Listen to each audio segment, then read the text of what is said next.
Halo, kita langsung aja nih mau ngebahas EQO Z9X 5G.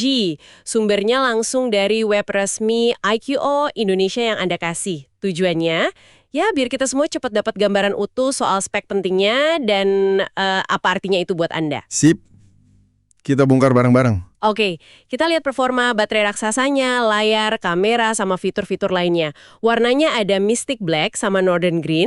Harganya mulai dari sekitar 3 juta lah ya, sampai 3,7 juta, tergantung RAM sama storage-nya. Oh ya, ada rating IP64 juga. Ini penting nggak sih rating ginian di dunia nyata? IP64 itu artinya dia ada perlindungan dasar lah ya. Tahan debu sama percikan air, kayak kena gerimis gitu. Tapi ingat, ini kan kondisi tes lab, jadi ya ketahanannya bisa aja berkurang kalau udah lama dipakai. Oh gitu oh.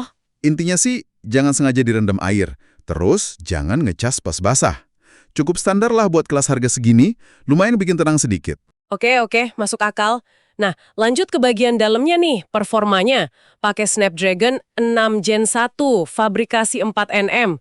Ini artinya ngebut banget atau lebih ke hemat baterai? Gimana tuh? Snapdragon 6 Gen 1 itu lebih ke arah keseimbangan sih. Proses 4nm itu emang bikin irit daya banget, bagus buat baterainya nanti. Performanya sendiri solid kok buat kelas menengah. Cukup lah buat harian, sosmed, atau mungkin main game yang nggak terlalu berat. Terus RAM sama storage-nya gimana? Ada 8GB, 12GB, terus 128 atau 256GB. Bisa ditambah juga katanya. Iya, RAM-nya LPDDR4X, storage-nya UFS 2.2. Itu standar lah ya di segmen ini. Artinya bukan yang paling kenceng banget buat buka aplikasi berat atau transfer file gede. Tapi ya cukup buat kebanyakan aktivitas. Nah, justru nilai plus gedenya itu di opsi RAM virtual sama slot microSD sampai 1 tera. Itu fleksibel banget di harga segini loh. Wah, oke. Nah, ini dia nih yang biasanya jadi jagoan utama iQ seri Z. Baterainya 6000 mAh. Gede banget ini. Ditambah lagi ngecasnya 44W. Ini gimana efeknya ke pemakaian sehari-hari? Terus desainnya, sidik jari samping sama bodi plastik ya? 6000 mAh itu monster beneran. Realistisnya, ini bisa buat 2 hari pemakaian normal mungkin ya. Atau seharian penuh buat yang pakainya intensif tanpa perlu khawatir nyari colokan. Nah, pengisian 44W itu juga penting. Ngisi baterai segede ini kan butuh waktu ya. 44W ini ngebantu motong waktunya jadi lebih, masuk akal lah. Iya juga sih, biar nggak kelamaan nungguin ya. Terus soal desain, iya sidik jari di samping sama bodi plastik itu pilihan umum buat nekan biaya produksi. Biar fitur kayak baterai gede ini bisa tetap ada di harga segitu. Oke, jadi baterai aman banget nih kayaknya. Tapi kan kita ngeliatin layar terus nih. Layarnya 6,72 inci, LCD Full HD+. Tapi refresh rate-nya udah 120 Hz. Terus kecerahannya 1000 nits.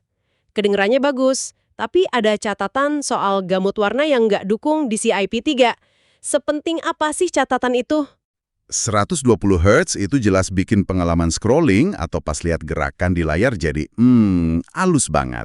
Kelihatan bedanya. Kecerahan 1000 nits itu pas mode high brightness ya, juga bagus. Bantu banget pas lagi di luar ruangan di bawah matahari gitu. Terus soal panel LCD sama warnanya? Nah, panel LCD itu ya kompromi umum di harga segini. Soal gamut warna di CIP3 yang nggak didukung, artinya warnanya mungkin nggak sejreng atau seakurat layar OLED atau LCD yang lebih mahal. Buat kebanyakan orang, mungkin nggak terlalu kelihatan bedanya. Tapi kalau Anda tipe yang detail banget sama warna, misalnya buat edit foto, atau suka nonton film yang warnanya vibrant, nah ini perlu jadi pertimbangan. Oh, jadi ada plus minusnya ya? Betul, jadi semacam trade-off lah antara mulusnya 120 Hz sama kekayaan warnanya. Oke, kita geser cepet ke kamera. Belakang utama 50MP f1.8 ditemenin sensor 2MP. Depannya 8MP. Cukup umum ya spek kayak gini? Ya, fokus utamanya memang di sensor 50MP dengan bukaan f1.8 itu. Secara teori sih, lumayan bagus buat nangkep cahaya. Jadi potensi buat foto malamnya lebih oke dibanding sensor kecil. Sensor 2MP-nya itu biasanya buat efek bokeh di mode potret atau buat foto makro, jarak dekat. Jangan berharap banyak lah dari yang 2MP ini. Jadi hasilnya tergantung software-nya juga ya? Banget. Kemampuannya bakal sangat bergantung sama pemrosesan gambar dari IQO-nya. Tapi ya, hardware utamanya cukup menjanjikan buat kelasnya. Sip. Terus konektivitasnya gimana? Udah 5G, ada NFC, Wi-Fi, Bluetooth 5.1. Kayaknya lengkap ya, kecuali mungkin nggak ada radio FM sama USB-nya masih 2.0. Yap, 5G sama NFC itu nilai jual penting sekarang. NFC jelas bikin gampang buat bayar-bayar digital. Dukungan band 5G-nya lumayan luas. Tapi ya, pengalaman nyatanya tergantung operator juga.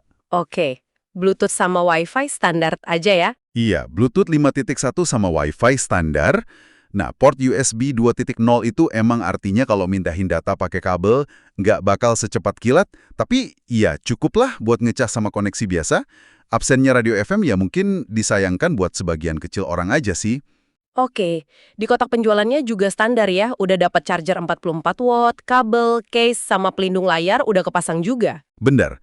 Jadi kalau kita simpulin ya, EQO Z9X 5G ini nawarin paket yang fokus banget ke daya tahan baterai super, layar gede yang mulus buat harian, sama performa yang cukup oke dari Snapdragon 6 Gen 1.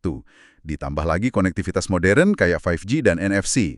Komprominya ya tadi, di kualitas layar, LCD warna standar, kamera pendamping yang biasa aja, sama material bodi plastik. Jadi intinya buat Anda nih, kalau prioritas utama itu baterai awet banget, layar lega dan mulus buat scrolling medsos, plus butuh NFC, nah ini ponsel kayaknya cocok buat dilirik.